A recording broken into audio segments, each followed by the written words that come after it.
Everyone, this is Deepa Yadav. Welcome back to my YouTube channel.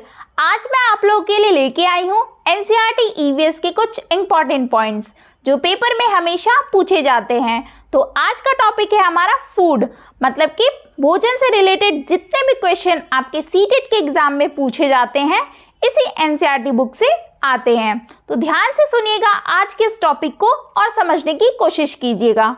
Video शुरू करने से पहले अगर आप मेरी चैनल पर नए हैं तो सब्सक्राइब कर लें और बेल आइकन को प्रेस कर दें जिससे नोटिफिकेशन आप तक पहुंच जाए और आप डेली वीडियोस को देख पाएं। और आप लोगों से एक रिक्वेस्ट है कि आप लोग वीडियो तो देख लेते हैं बट लाइक नहीं करते हैं, तो सबसे पहले आप लाइक कर दीजिए वीडियो शुरू करने के से पहले, क्योंकि इससे मुझे अप्रिशिएशन मिलता है कि आप लोग के लिए एक अच्छा कंटेंट तैयार करूं जिससे आप लोग को एग्जाम में क्या है अच्छे मार्क्स गेन हो पाए। तो इसलिए लाइक तो बनता है, इसलिए वीडियो शुरू करने से पहले लाइक ज़रूर करें। चलिए हम लोग अपने टॉपिक पे आते हैं। तो आज हम लोग क्या पढ़ने वाले हैं? फूड, भोजन को। तो ये सारे पॉइंट्स एनसीईआरटी बेस्ड हैं, ठीक है, जितने भी पॉइंट्स मैंने लिए हैं, और ये एग्जाम के पॉइंट ऑफ व्यू से काफ़ी इंपॉर्टेंट है। तो ध्यान से पढ़िएगा और दिमाग में अपने बैठाते हुए चलिए, ठीक है। और इसका प्रैक्टिस सेट मैं जल्दी कराऊंगी, 2-4 करा चुकी हूँ, जो आप देख लीजिए। इससे आगे भी जब ये कंटेंट ख़त्म हो जाएगा बीच बीच में कराती रहूँगी जब मुझे टाइम मिलेगा, ठीक है। तो फर्स्ट पॉइंट है कि भोजन पकाने के तरीके, मतलब कि ढंग क्या है? भून कर, उबाल कर, तल कर, सेक कर, ठीक है। ये क्या है? भोजन पकाने के तरीका है, एक ढंग है जिसे ये 4 तरीके से भोजन को पकाया जाता है। तो ये क्वेश्चन भी पूछ चुका है सीटेट के एग्जाम में। कई सारे ऑप्शन दिए थे जिसमें से एक ऑप्शन ये था, तो आप करेक्ट करोगे। सबसे पहले भून कर, उबाल कर, तल कर और सेक कर, ये भोजन क्या है? पकाने के तरीका है। तो ये क्वेश्चन भी इम्पॉर्टेंट है जो कि आ चुका है सीटेट के एग्जाम में। नेक्स्ट है हांगकांग। हांगकांग के लोग जो है, वहाँ के लोग लिंग हो फेन खाते हैं। क्या है? यहाँ के लोग क्या खाते हैं? लिंग हो फेन खाते हैं, और ये क्या है? सांप से बना होता है। तो ये एक प्रकार की क्या है? लोग की डिश है। तो हांगकांग क्या, वहाँ के लोग लिंग हो फेन खाते हैं, ये भी इम्पॉर्टेंट है। स्टेटमेंट में ऐसे क्वेश्चंस पूछे गए थे। नेक्स्ट है कश्मीर। कश्मीर के लोग सरसों के तेल में पकी हुई तालाब की मछलियाँ खाते हैं। क्या खाते हैं कश्मीर के लोग? सरसों के तेल में पकी हुई तालाब की मछलियाँ खाते हैं, ठीक। नेक्स्ट, गोवा के लोग नारियल के तेल में पकी हुई मछली खाते हैं।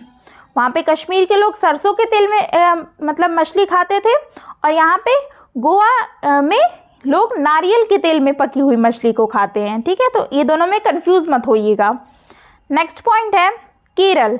केरल में लोग उबले हुए टैपियोका को नारियल से बनी हुई किसी भी करी के साथ खाते हैं, ठीक है। तो ये भी ध्यान दीजिएगा, ये इंपॉर्टेंट क्वेश्चन है, ठीक है, इंपॉर्टेंट पॉइंट्स है क्योंकि ये पूछ चुका है। केरल के लोग उबले हुए टैपियोका को नारियल से बनी हुई किसी भी करी के साथ क्या है? खाते हैं।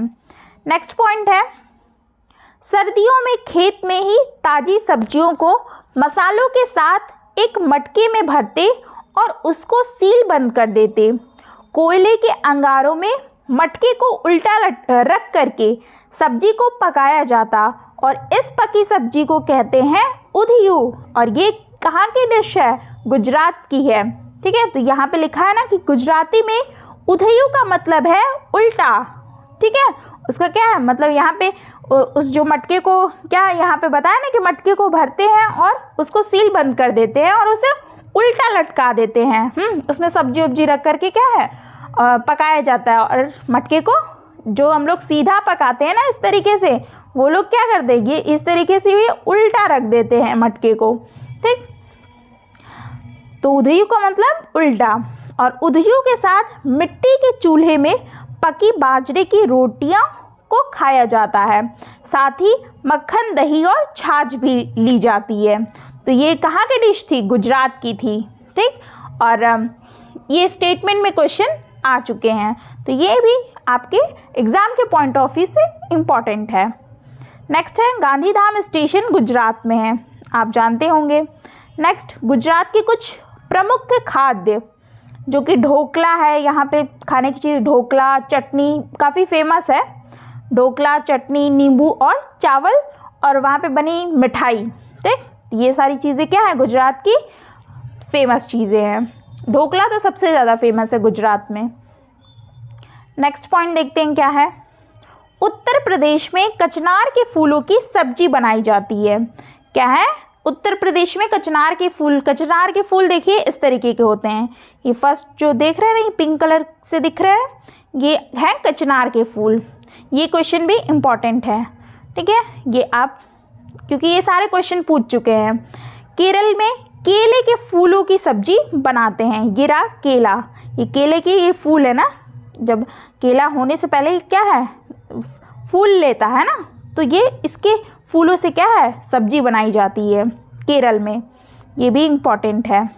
नेक्स्ट है महाराष्ट्र, ये भी इम्पॉर्टेंट है। महाराष्ट्र में सहजन के फूल, क्या है, सहजन के फूलों के पकौड़े बनाए जाते हैं। ये इस तरीके के सहजन होते हैं ना, सहजन काफ़ी क्या है, अच्छा होता है, लोग सब्जी भी बनाते हैं इसके। तो यहाँ पे क्या बताया कि महाराष्ट्र के लोग सहजन के फूलों के पकौड़े बनाते हैं, और ये सहजन काफ़ी हेल्थ के लिए भी काफ़ी अच्छा होता है। तो ये आपने देख लिया ना, ये सारे क्वेश्चन आपके एग्ज़ाम में आने के चांसेस है। ठीक है, तो आप इसे पढ़ लेना।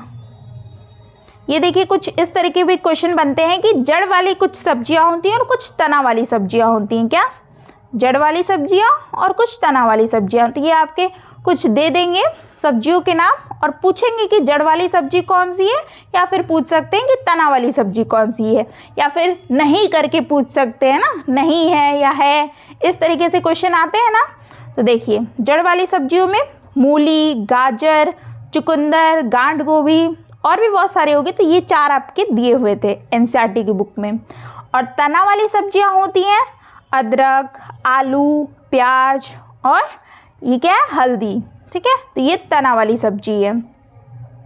तो ये आप लोगों ने पढ़ लिया। ठीक है, तो ये एनसीईआरटी में ये सारे जो भोजन थे, सब्जियां वब्जियाँ थी, ये सब मैंने आपको बता दिया। ठीक है, तो आपके एग्ज़ाम के पॉइंट ऑफ व्यू से ही मैं क्वेश्चन मतलब इम्पॉर्टेंट पॉइंट्स लाती हूँ कि आपको एग्ज़ाम में किसी तरीके का कोई दिक्कत ना हो। आप जब भी एग्ज़ाम में जाएं, स्क्रीन पर जब आप देखें तो मेरी बातें ही आपको माइंड में मतलब कॉन्सेप्ट ध्यान में रहे कि हाँ ये क्वेश्चन मैंने पढ़ा है, मैम ने इसको पढ़ाया है, तो मैं इसको इस तरीके से नहीं, इस तरीके से, ये करेक्ट आंसर होगा। तो इसलिए मैं आप लोगों के लिए ये कंटेंट तैयार करती हूँ, इतनी मेहनत करती हूँ। तो इसलिए आप लाइक, शेयर, सब्सक्राइब करना ना भूलें। वीडियो अच्छी लगी हो, और मिलते हैं फिर नेक्स्ट वीडियो में और भी कुछ इम्पॉर्टेंट पॉइंट्स के साथ, एनसीईआरटी के ही कुछ इम्पॉर्टेंट पॉइंट्स के साथ, और जल्दी मैं प्रैक्टिस करवाने वाली हूँ। तो तैयार रहिएगा आप लोग, जल्दी मिलते हैं, बाय बाय।